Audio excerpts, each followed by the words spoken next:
नमस्ते। संरक्षणको दुनियाँमा सही जानकारी नै सबैभन्दा ठूलो शक्ति हो। तर त्यो अमूल्य जानकारीलाई कसले र कसरी सुरक्षित राख्छ? आउनुहोस् आज हामी यस्तै एउटा प्रणालीबारे बुझौं जुन संरक्षण क्षेत्रको जानकारीका लागि एक डिजिटल द्वारपाल बनेको छ। अब एउटा महत्त्वपूर्ण प्रश्न उठ्छ।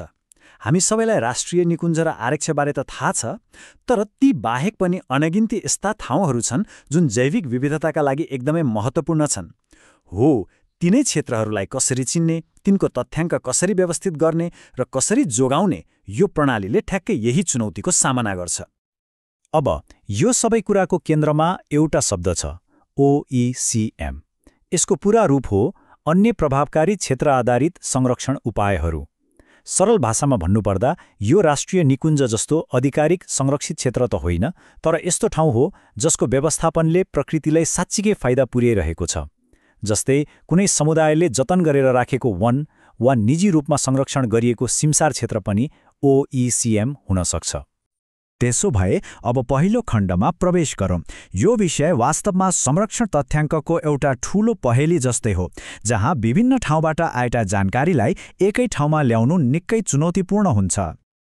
हो, यही पहेली सुल्झाउन एउटा बलियो प्रणाली चाहिन्छ। एउटा यस्तो प्रणाली जसले मुख्य 4वटा काम गरोस्। पहिलो, जो कोहीले पनि जानकारी पेश गर्न सकोस्। दोस्रो, प्रणालीले त्यसलाई स्वचालित रूपमा जाँच गरोस्। तेस्रो, विशेषज्ञहरूले त्यसको समीक्षा गरून्। र चौथो, अन्त्यमा सबै जानकारी पारदर्शी रूपमा सबैको लागि उपलब्ध होस्। ल, अब एकछिनको लागि हामी आफैलाई एक प्रयोगकर्ताको ठाउँमा राखेर हेरौँ। मानौँ हामीसँग एउटा महत्त्वपूर्ण संरक्षण क्षेत्रको जानकारी छ, त्यसलाई यो प्रणालीमा कसरी दर्ता गर्ने होला? यो प्रक्रिया एकदमै व्यवस्थित छ। सुरुमा दर्ता गरेर प्रशासकको स्वीकृतिको लागि पर्खनुपर्छ। स्वीकृति पाएपछि त्यो क्षेत्रको डिजिटल नक्सा, जसलाई शेप फाइल वा KML जस्ता फाइल भनिन्छ, अपलोड गर्नुपर्छ। त्यसपछि आउँछ विस्तृत फारम भर्ने पालो, र जब सबै कुरा पूरा हुन्छ त्यसलाई समीक्षाको लागि पेश गरिन्छ। अब आउँछ यो प्रणालीको सबैभन्दा स्मार्ट र रोचक भाग, स्वचालित जाँच। यो पहिलो फिल्टर हो जहाँ प्रविधिले आफ्नो जादु देखाउँछ र मानवीय गल्तीको सम्भावनालाई कम गर्छ। जब कसैले नक्सा फाइल अपलोड गर्छ, प्रणालीले तुरन्तै पर्दा पछाडि एउटा कोड चलाउँछ जसको नाम हो भ्यालिडेट OECM बाउन्ड्री। यो प्रणालीको पहिलो द्वारपाल हो जसले केही आधारभूत तर महत्त्वपूर्ण कुराहरू एकैछिनमा जाँच गर्छ। यो स्वचालित जाँचले के गर्छ त? हेर्नुहोस्, यदि पेश गरिएको क्षेत्र पहिल्यैदेखि नै रहेको कुनै राष्ट्रिय निकुञ्ज वा अर्को OECMसँग खप्टिएको छ भने प्रणालीले त्यसलाई तुरुन्तै अमान्य भनिदिन्छ। साथै यसले संरक्षण सम्बन्धी अन्तर्राष्ट्रिय मापदण्ड पूरा गर्छ कि गर्दैन भनेर पनि जाँच्छ। सबै कुरा ठिकठाक भएमा मात्र अगाडिको फर्म भर्ने बाटो खुल्छ, नत्र त्यहीँ रोकिन्छ। कुरा यतिमै सकिँदैन। प्रणालीले क्याल्कुलेट टोपोग्राफिक मेट्रिक्स भन्ने अर्को कोड पनि चलाउँछ। यसले त्यो ठाउँको उचाइ कति छ, कतिको भिरालो छ र कुन दिशामा फर्केको छ भन्ने जस्ता वैज्ञानिक जानकारी नक्साबाट आफै निकालेर विश्लेषण गर्छ। साँच्चै नै स्मार्ट छैन त? ल, प्रविधिले आफ्नो काम गर्यो, स्वचालित जाँच पास भयो। तर अब पालो आउँछ मानव विशेषज्ञको। किनभने तथ्याङ्कको गहिराई र सन्दर्भलाई बुझ्न मानवीय विवेक र अनुभवको कुनै विकल्प हुँदैन। सोच्नुहोस् त, पेश गरिएको हरेक साइटले एउटा यात्रा तय गर्छ। सुरुमा यो पेश गरियो भन्ने अवस्थामा हुन्छ। त्यसपछि प्रशासकले हेर्न थालेपछि समीक्षा अन्तर्गत जान्छ।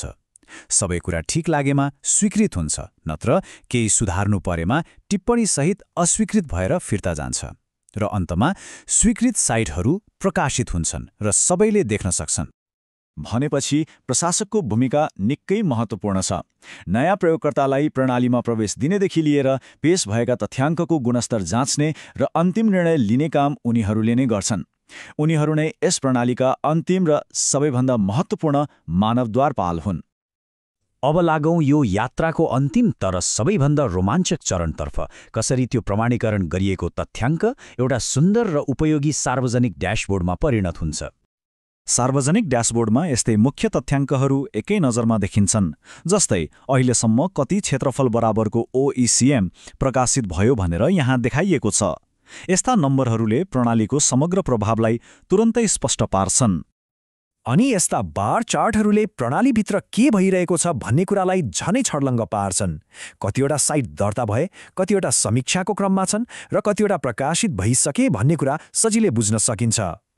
ड्यासबोर्डमा यस्तो एउटा निर्देशिका पनि हुन्छ जहाँ प्रकाशित भएका सबै OECMहरूको नाम, क्षेत्रफल र अन्य जानकारीहरू व्यवस्थित तरिकाले राखिएको हुन्छ। जो कोहीले पनि यो हेरेर आधारभूत जानकारी लिन सक्छन्। र यहाँ आउँछ यो प्रणालीको सबैभन्दा शक्तिशाली पक्ष, खुला तथ्याङ्क। यहाँ भएका सबै प्रमाणित जानकारीहरू जो कोहीले पनि निशुल्क डाउनलोड गर्न सक्छन्। यो पारदर्शिता र ज्ञान बाँड्ने प्रतिबद्धताको उत्कृष्ट उदाहरण हो। डाउनलोड गर्दा के पाइन्छ त? नक्सा मात्र होइन, त्यो ठाउँको शासन कसले गर्छ, त्यहाँ कस्तो जैविक विविधता छ, त्यसको क्षेत्रफल र उचाइ कति हो र त्यसले अन्तर्राष्ट्रिय मापदण्ड पूरा गर्छ कि गर्दैन भन्ने जस्ता सबै विस्तृत जानकारी एउटै फाइलमा हुन्छ। यो अनुसन्धानकर्ता र योजनाकारहरूका लागि त सुनको खानी नै हो। ल, अब अन्त्यमा एउटा गहिरो प्रश्नमा घोत्लियौँ। जब हामी यसरी जटिल तर महत्त्वपूर्ण तथ्याङ्कलाई सबैको पहुँचमा भएको एउटा सार्वजनिक सम्पत्तिमा बदल्छौँ, यसले विश्वव्यापी संरक्षणको भविष्यलाई कसरी र कतिसम्म परिवर्तन गर्न सक्ला? यो साँच्चै सोच्नुपर्ने कुरा हो।